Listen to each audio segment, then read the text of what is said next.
Halo Sobat Dunia Kerja, saat ini kita dituntut untuk lebih profesional di segala aspek kehidupan. Kuantitas dan kualitas menjadi salah satu tolak ukur dalam mencapai suatu tujuan. Sertifikasi saat ini menjadi hal utama dalam mengukur kuantitas dan kualitas dari suatu perusahaan. Salah satunya adalah sertifikasi SMK 3. Sertifikat SMK 3 di samping adalah sertifikat yang banyak dicari oleh perusahaan-perusahaan, terutama perusahaan konstruksi ataupun perusahaan lainnya yang membutuhkan pengakuan bahwa sudah menerapkan sistem manajemen keselamatan dan kesehatan kerja berdasarkan peraturan pemerintah nomor 50 tahun 2012.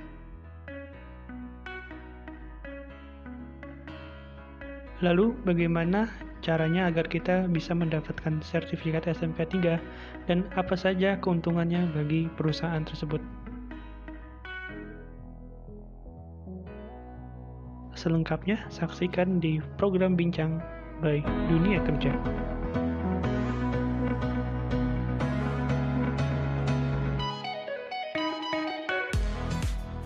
Assalamualaikum warahmatullahi wabarakatuh, Sobat Dunia Kerja, apa kabarnya?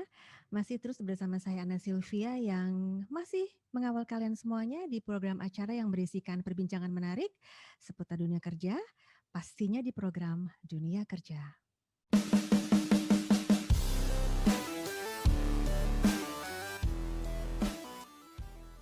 Nah, untuk tema kita di episode kali ini, kita akan membahas mengenai sertifikasi SMK 3. Dan SMK 3 itu adalah sisi manajemen keselamatan dan kesehatan kerja. Kali ini kita sudah bersama seorang narasumber. Beliau adalah Mbak Indira Puspitasari.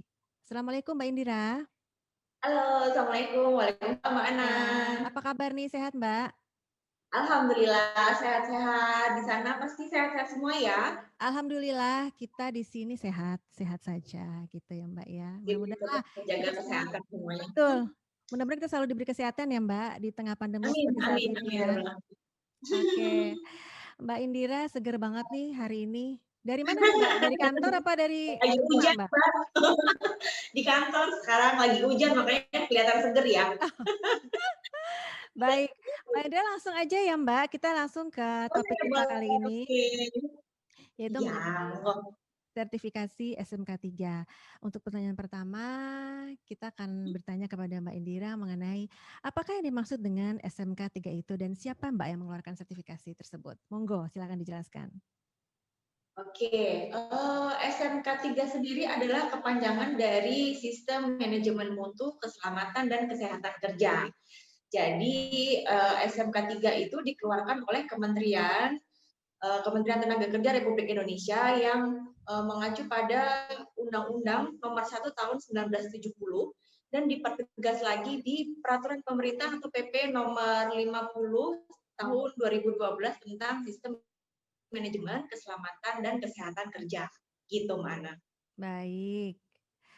Nah, untuk keuntungannya sendiri Mbak, jika perusahaan ingin memiliki SMK 3 itu seperti apa? Ketiga, oke. Mhm. Kalau untuk keuntungan perusahaan itu sudah bersertifikasi SMK 3 ya. Mhm. Jadi SMK 3 itu mengatur prosedur dalam setiap proses pekerjaan, Mbak, sehingga meminimalisir terjadinya risiko kecelakaan kerja dalam proses pekerjaan gitu. Nah, tujuan utama SMK 3 itu sebenarnya adalah meningkatkan keselamatan para pekerja, melindungi para pekerja dari segala bentuk kecelakaan kerja, terus menghindarkan mereka dari sakit yang diakibatkan dari proses pekerjaan mereka lakukan sehari-hari. Itu sih, Mbak Ana. Baik, kalau begitu. Nah, apakah wajib ya Mbak, perusahaan itu harus menerapkan SMK 3? Dan kriteria perusahaan apa saja yang wajib mempunyai SMK 3 itu? Mungkin boleh dijelaskan? Boleh. Jadi perusahaan yang wajib menerapkan SMK 3 itu apabila perusahaan tersebut memiliki jumlah pekerja eh, lebih dari 100 orang gitu. Minimal tuh Oke, lebih dari 100 orang gitu. siap. Tapi untuk sekarang ini Mhm. para supplier atau para customer dari masing-masing perusahaan itu mereka sudah mempersyaratkan untuk bisa menerapkan atau mempunyai sertifikasi SMK 3 pada perusahaan tersebut. Karena itu juga sertifikasi SMK 3 itu juga salah satu benefit untuk perusahaan itu bisa mendapatkan trusted customer gitu. Kepercayaan pelanggan ada di situ. Ya. Karena dengan begitu sistem kerjanya akan efisien, akan lebih produktif lagi, meminimalisir terjadinya kerugian perusahaan akibat kecelakaan kerja yang disebabkan oleh kelalaian para pekerjanya gitu sih. Oke, berarti untuk skop perusahaannya itu lebih dititik beratkan Heeh, kemana, Mbak? Manufaktur kah atau bidang jasa atau oke. bagaimana? Mhm. Kalau untuk perusahaan yang wajib untuk ber-SMK 3 ya, Mbak. Untuk sekarang ini sih banyak segmen perusahaan yang diwajibkan untuk bersertifikasi SMK 3. Jadi kalau dulu kan ada mungkin kebanyakan yang menerapkan SMK 3 adalah perusahaan yang di bidang industri atau manufaktur yang karyawannya Ya. ratusan atau Mhm. bahkan ribuan gitu kan. Kalau Ya. untuk sekarang ini SMK 3 bisa masuk ke banyak lini, Mbak, ke banyak lini Oke. atau segmen perusahaan. Jadi salah satunya ada bidang kesehatan, rumah sakit contohnya. Lalu untuk industri sudah pasti, konstruksi, outsourcing. Nah, Mhm. seperti itu. Sampai untuk sekarang ini outsourcing pun diperlukan untuk bisa menerapkan atau menjalankan sistem manajemen keselamatan dan kesehatan kerja gitu. Siap siap. Pokoknya berhubungan dengan, risiko kecelakaan kerja ya, Mbak, ya, yang dimiliki oleh suatu Benar, perusahaan. Mbak, betul sekali. Oke, baik. Nah, syaratnya apa nih, Mbak, kalau perusahaan ingin melakukan SMK 3? Oke, untuk syarat SMK 3 ini sebenarnya kalau didetailkan banyak nih, Mbak, tapi Mhm. saya kasih garis Iya, garis besarnya ya, besar Mbak, aja. ya. Oke. Kalau detail nanti bisa sampai jam 7 malam gitu. Oke, siap siap. Garis besar aja, Mbak Indira. Oke, syarat-syaratnya yang pertama adalah yang pasti legalitas perusahaan. Legalitas Mhm. perusahaan itu sudah pasti menjadi syarat utama untuk registrasi SMK 3 gitu kan. Mhm. Yang kedua adalah perusahaan tersebut pernah mengikuti training damkar dan evakuasi Oke. kebakaran, contohnya seperti itu. Itu Mhm. harus wajib, Mbak, harus mempunyai sertifikasi damkar itu tadi. Itu yang kedua. Yang ketiga harus mempunyai ahli K3 yang bersertifikasi atau yang mempunyai sertifikasi AK 3 umum gitu. Oke. Nah, sertifikat itu bisa didapatkan dengan mengikuti pelatihan yang diadakan oleh dinas terkait gitu. Mhm. Ada lagi harus mempunyai dokumen, manual atau prosedur yang berhubungan atau yang mengatur tentang K3 dalam perusahaan tersebut. Nah, Oke. dokumen atau manual mutu itu, manual prosedur itu yang akan dibantu oleh konsultan, Mhm. dibimbing oleh konsultan untuk membuatkan sistemnya. Nanti akan diterapkan oleh perusahaan tersebut dan disosialisasikan kepada seluruh divisi dan timnya seperti itu. Lalu ada lagi apabila perusahaan tersebut bekerja konstruksi ya, saya kasih contoh perusahaan konstruksi yang dia bekerja menggunakan alat. Nah, itu si operator yang mengoperatorkan alat tersebut itu harus mempunyai sertifikat, Mbak. Oke. SIO, sertifikat izin operator itu. Lalu perusahaan itu juga harus mengikuti BPJS Mhm. Ketenagakerjaan. Jadi pekerja Mhm. dalam perusahaan tersebut harus terdaftar dalam BPJS Ketenagakerjaan. Mhm. Begitu kira-kira Mbak Anam. Garis besarnya itu sih, yang poin-poin pentingnya itu Mhm. Berarti kira-kira. oke, berarti poin-poin penting itu harus dimiliki dulu oleh suatu perusahaan kalau dia mau melakukan SMK 3, Betul, betul ya, Mbak Indira ya? betul, Gitu. betul Mbak Anam. Oke oke. Masih banyak sebenarnya persyaratan-persyaratan lain Mhm. yang Mhm. harus dipenuhi. Tapi titik beratnya untuk awal penerapan adalah kira-kira itu. Siap siap, baik.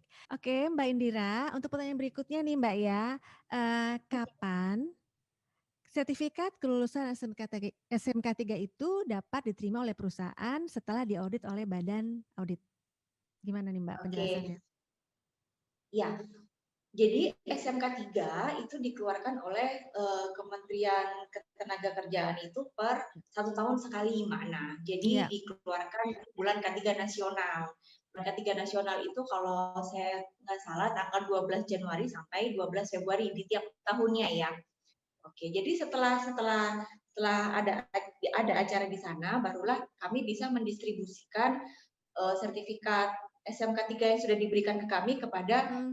klien-klien kami. Itu kira-kira biasanya kurang lebih sekitar pertengahan tahun, bulan Mei Juni gitu baru bisa diterima sih sama klien gitu kan.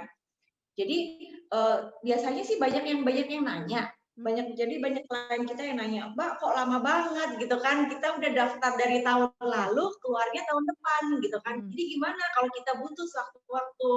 Jadi nanti pada saat setelah audit, kurang lebih 1-2 bulan setelah audit eksternal, itu akan diterima surat keterangan dari kementerian. Nah, surat keterangan kementerian itu isinya ada nilai yang diberikan dari proses audit yang sudah dilaksanakan. Apakah perusahaan ini layak menerima sertifikasi ataukah harus mengulang audit ulang seperti itu.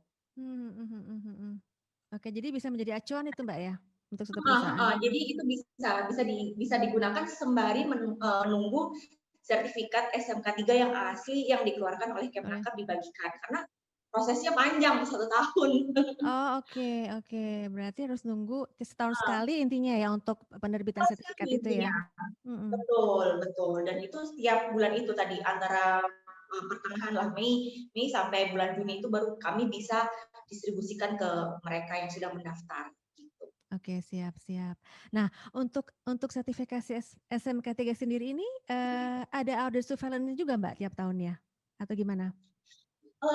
Jadi begini Mbak, kalau untuk SMK 3 itu kan karena berlakunya 3 tahun, jadi nanti audit itu akan dilakukan lagi setelah masa expired certificate habis. Jadi setelah 3 tahun nanti akan ada audit ulang.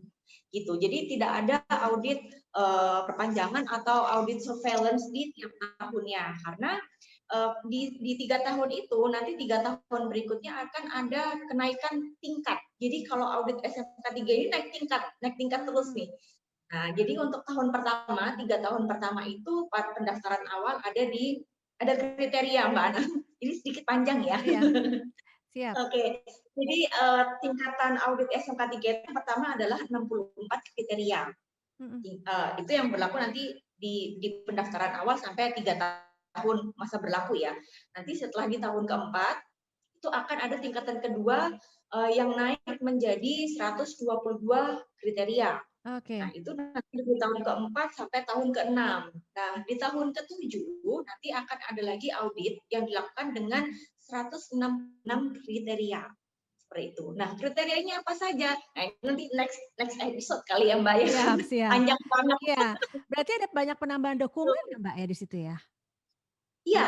Jadi nanti setiap kenaikan tingkat, setiap akan ada audit dari eksternal lagi itu dokumen yang awal ini harus di-upgrade Mbak, karena ada penambahan lagi, ada ilmu baru lagi yang harus diterapkan seperti itu.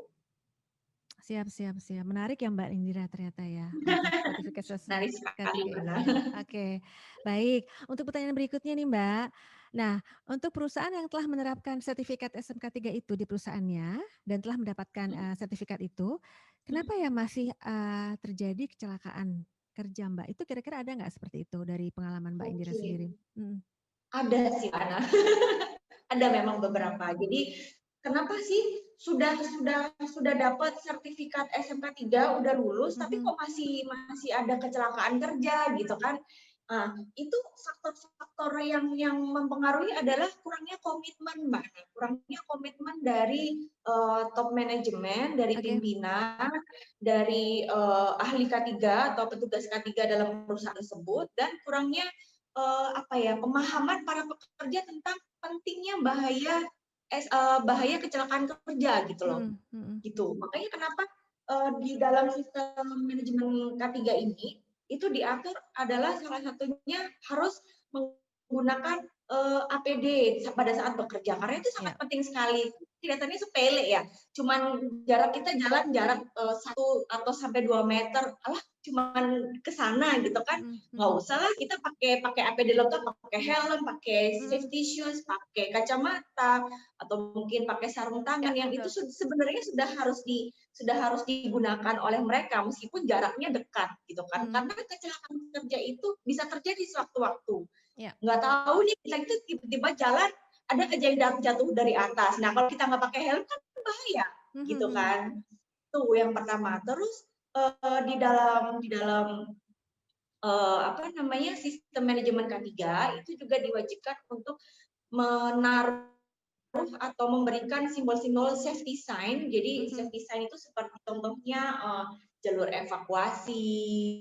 Nah, itu kan banyak ditemuin ya, mau di mall, mau di bank, mau di gedung perkantoran bertingkat, itu jalur evakuasi pasti diletakkan di dekat tangga darurat gitu. Karena apabila ada kebakaran mungkin sewaktu-waktu, maka lift tidak bisa digunakan, lift akan mati dan harus menggunakan lewat tangga darurat. Lalu ada titik kumpul. Nah, titik kumpul ini biasanya ditaruh di depan gerbang pada saat kita masuk ke satu wilayah satu.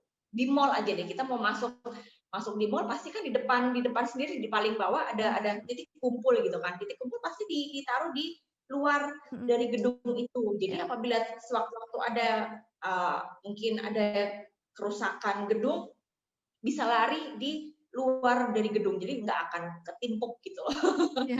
Kira-kira seperti itu. Jadi safety sign itu bukan untuk dilihat, tapi untuk dipahami maknanya dan harus dipatuhi. Gitu. Siap. Oke, nah kalau memang terjadi seperti itu, apakah sertifikat itu ditarik kembali oleh departemen yang terkait, Mbak, atau bagaimana? Apa ada penilaian tersendiri? Ada note, semacam note gitu, atau bagaimana? Oke. Berarti kalau untuk ditarik karena ini sudah diterima sih enggak, Mbak. Jadi pada saat audit perpanjangan itu akan dicek ulang, dicek kembali gitu. Jadi persiapannya sebelum dilakukan audit eksternal itu akan dicek kembali dan ditanyakan kembali oleh konsultan yang membimbing. Nah, gitu. Apakah selama 3 tahun ini ada kecelakaan kerja yang fatal? Yang fatal itu yang sampai mengakibatkan kematian, contohnya seperti itu. Nah, kalau sudah ada kecelakaan yang fatal atau mungkin kecelakaan biasa aja, itu antisipasinya sudah sampai mana nih? Sudah diapain gitu kan? Makanya kenapa di dalam SMK 3 itu selama 3 tahun itu nggak cuman yang tahun ini udah dapat nih sertifikatnya, ya udah kita senang-senang aja tuh udah lulus gitu kan, nggak bisa gitu. Jadi itu tanggung jawab dari ahli K3 si perusahaan tersebut bahwa mereka harus memantau terus, mengkontrol terus peraturan K3 ini sudah benar-benar ditetapkan belum oleh semua pekerja yang ada di situ, mau di yang bekerja di dalam ruangan maupun bekerja di lapangan atau di proyek, itu harus dilakukan gitu. Jadi harus ada sosialisasi berkala sampai mungkin mereka bosan dengan sosialisasi itu terus. Iya, karena ini hubungannya dengan nyawa manusia, Mbak, ya. Jadi memang harus lebih concern ya. Iya. Sama kayak pemerintah menghimbau tentang kalau sekarang ini lagi ramai tentang penggunaan masker gitu kan. Sama seperti itu sebenarnya. Jadi dulu itu juga sudah ramai. Kalau mungkin dulu nggak harus pakai masker ya kemana-mana. Tapi sama seperti itu. Jadi kita sudah sampai bosen nih lihat di iklan di TV, di mana-mana, di media sosial itu sudah menghimbau tentang penggunaan masker. Sama itu juga harus dihimbau secara terus-menerus, disosialisasikan ke semua pegawai, semua pekerja baik di dalam maupun di lapangan untuk menjalankan K3 yang sudah disepakati dan sudah disahkan oleh pimpinan perusahaan. Itu wajib, Mbak. Siap. Oke, Mbak Indira, untuk pertanyaan berikutnya Mbak Indira ya. Untuk faktor-faktor penghambat, Mbak, faktor-faktor penghambat dalam menerapkan sistem manajemen SMK 3 ini pada suatu perusahaan itu bagaimana, Mbak? Perusahaan menyikapinya? Oke, balik lagi. Jadi ada beberapa yang sudah saya jawab di yang tadi. Jadi faktor penghambat itu adalah kurangnya komitmen dari top manajemen tentang bahaya K3 kecelakaan kerja itu tadi. Terus kurangnya ahli K3 ini nggak tegas nih kepada para timnya atau kepada para bisa dibilang teman-temannya kalau mereka harus selalu mematuhi rambu-rambu yang sudah ada dan sudah ditaruh di titik-titik safety sign itu tadi. Jadi mereka juga harus melakukan pengawasan dalam setiap proses pekerjaan yang dilakukan di lapangan. Itu harus tegas, Mbak. Jadi kalau ada salah satu orang yang tidak mau mengikuti peraturan, jadi nggak bisa dibilang menggampangkan, menyepelekan aturan itu, ya harus ditindak tegas gitu, harus diberi punishment kalau Kalau nggak gitu ya nanti yang lain-lainnya ngikut gitu loh. Ya, Ah, palingnya cuma sehari 2 hari diawasin, selebihnya nggak bakal diawasin gitu kan. Gitu. Jadi ya. kurangnya kurangnya apa ya, pemahaman dan,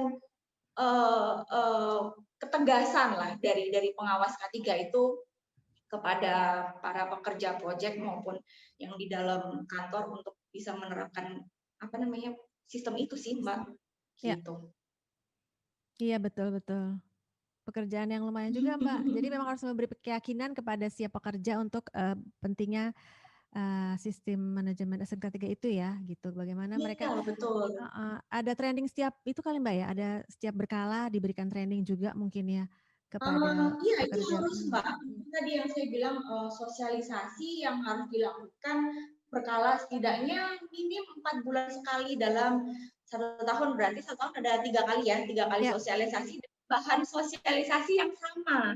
mhm Itu aja sampai mereka bosen dan sampai mereka akhirnya terpaksa mhm. untuk melakukan atau mematuhi. Nah, dari terpaksa nanti akhirnya mereka biasa, Iya betul, gitu. betul, Mbak, Betul, siap. itu edukasi sudah harus sampai ke post security, Mbak, harus Mhm, sampai ke garda depan juga, karena mereka bertanggung jawab atas, keselamatan para tamu. betul. Nah, para tamu yang datang ke perusahaan itu. Jadi, kalau memang dari mulai tamu aja sudah harus memakai APD lengkap, nah kenapa yang di dalam nggak bisa ngasih contoh, gitu. Harusnya kita kasih contoh ke mereka dulu, baru mereka mau memakai, gitu. Iya siap, betul. Baik baik. Nah, sekarang kita sudah sampai di pertanyaan pamungkas nih Mbak Indira ya, gitu ya. Menarik sekali sih mengenai, Oke. sertifikasi SMK 3 ini. Nah, boleh Mbak kasih pesan ke sobat dunia kerja yang ingin melakukan sertifikasi SMK 3, itu gimana Mbak kira-kira pesannya? Monggo. Oke, jadi pesannya, siapa pun untuk pelaku pelaku usaha yang ingin apa ya, meregistrasikan atau punya niat untuk mempunyai sertifikasi SMK 3, jangan takut. Di awal itu harus ada niat dan komitmen dulu, Mbak. Ya. Nah, karena tadi lihat dengar persyaratannya banyak banget nih yang harus dipenuhi. Mhm. Terkait kendala mungkin ada yang terkait kendala biaya-biayanya berapa, terus ini pasti bakal lama, ini pasti bakal ribet. Nah, jangan punya pikiran kayak gitu dulu gitu. Yang penting ada niat dan komitmen dulu. Nah, nanti dari situ akan berjalan. Kalau sudah ada niat, sudah ada komitmen, apapun yang terjadi di tengah-tengah perjalanan sudah pasti terlewat gitu, Mbak Ana. Siap. Jadi semangat. Semangat Soalnya ya. apa ya, bisa dibilang kalau untuk zaman sekarang nih kita banyak banget ya kalau melihat Ya. berita di TV gitu Mhm kan, mhm. kecelakaan kerja, nggak usah kecelakaan kerja, kecelakaan di jalan raya aja udah hampir setiap hari ada Betul gitu kan. betul. Itu nah itu fatal, fatal bisa jadi cacat atau mungkin sampai, meninggal gitu Mhm. kan. Nah, masalahnya keluarga kita di rumah ini nggak cuma nunggu duit kita pulang, tapi dia juga nunggu orangnya pulang gitu Betul kan. betul. Butuhnya bukan cuma Ya. duit aja, butuh butuh orangnya juga, Mhm. gitu sih. Jadi Baik. ingat keluarga lah, dimanapun. Siap siap. Oke, jadi untuk sobat dunia kerja intinya jangan ragu untuk, melakukan Jangan ragu. sertifikasi ya, untuk, perusahaannya. Ya, Oke. betul. Karena di awal, komitmen di awal kalau memang sudah komit sudah mempunyai niat, itu pasti akan berjalan lancar sampai di akhir ataupun sampai seterusnya, udah pasti. Siap, Mbak Indira. Oke, demikian Mbak Indira, terima kasih untuk, waktunya kali ini bisa memberikan Sama-sama. masukan kepada kami semuanya untuk sobat dunia kerja juga ya, Mbak. Baik, semoga Mudah-mudahan Mbak bermanfaat buat semua. ya, selalu sehat ya Mbak Indira. Sehat terus Mbak, sama di Jakarta sehat terus semua, jaga kesehatan, selalu memakai masker, Siap mencuci tangan, siap jaga jarak. Ingat pesan ibu kalau kata di TV mah. siap siap. Oke, terima kasih. Dan untuk sobat dunia Terima kerja, kasih.